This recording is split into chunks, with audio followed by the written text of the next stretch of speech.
मैं अक्सर अपने वीडियोस में एक बात कहता हूँ कि मरने वाले मर गए, मारने वाले मर गए। इस लाइन के बाद क्या हो सकता है?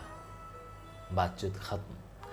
लेकिन डॉक्टर चंद्रत्रिका साहब ने एक आर्टिकल लिखा था जो मेरे सामने अब आया है कि 2017 में एक प्रार्थना सभा आयोजित हुई थी लुधियाना के पंजाबी भवन में, जहाँ पर एक प्रोग्राम किया गया था। उस प्रार्थना सभा का शीर्षक था गुनाह दा इकबाल माफ़ी लई अरदास ते दुआ, अर्थात गुनाहों की स्वीकृति, क्षमा के लिए याचना और दुआ।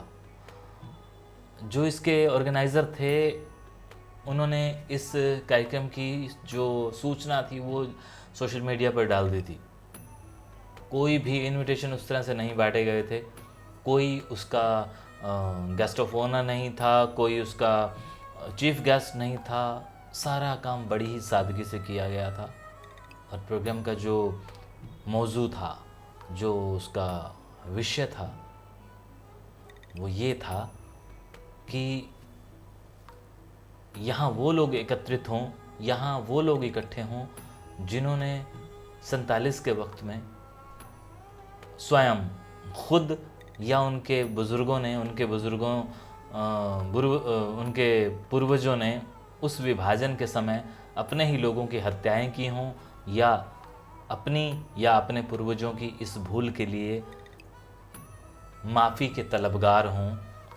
वो इस प्रोग्राम में आएँ, इस कार्यक्रम में आएँ और वहाँ सभी मिलकर उस ऊपर वाले से माफ़ी मांगें और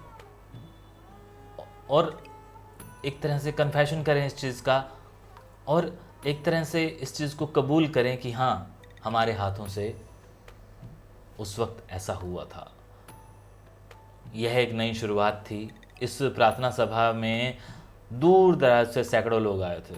सिर्फ राजनीतिज्ञों को ही विभाजन नरसंहार के लिए जिम्मेदार नहीं ठहराया जा सकता। सीमा के दोनों तरफ हुए नरसंहार के लिए हमारे अपने ही लोगों ने भी खून बहाया था। वो लोग भी गुनाहगार थे।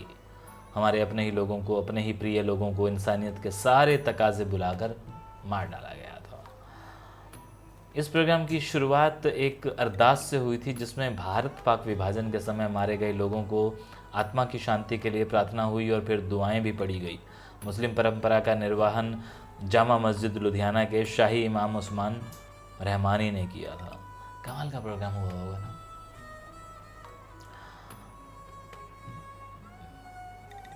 क्यों उसके बाद दोबारा हुआ भी हो तो खैर मुझे नहीं पता, लेकिन क्यों ऐसा हर शहर में नहीं हुआ था, क्यों आज भी इसका जिक्र नहीं हो रहा है। और हमारे डॉक्टर चंद्रत्रिका साहब कहाँ कहाँ से हम लोगों के लिए इस तरह की खबरें लेके आते हैं, जिसका आर्टिकल पढ़ते ही, टाइटल पढ़ते ही रोंगटे से खड़े हो जाते हैं।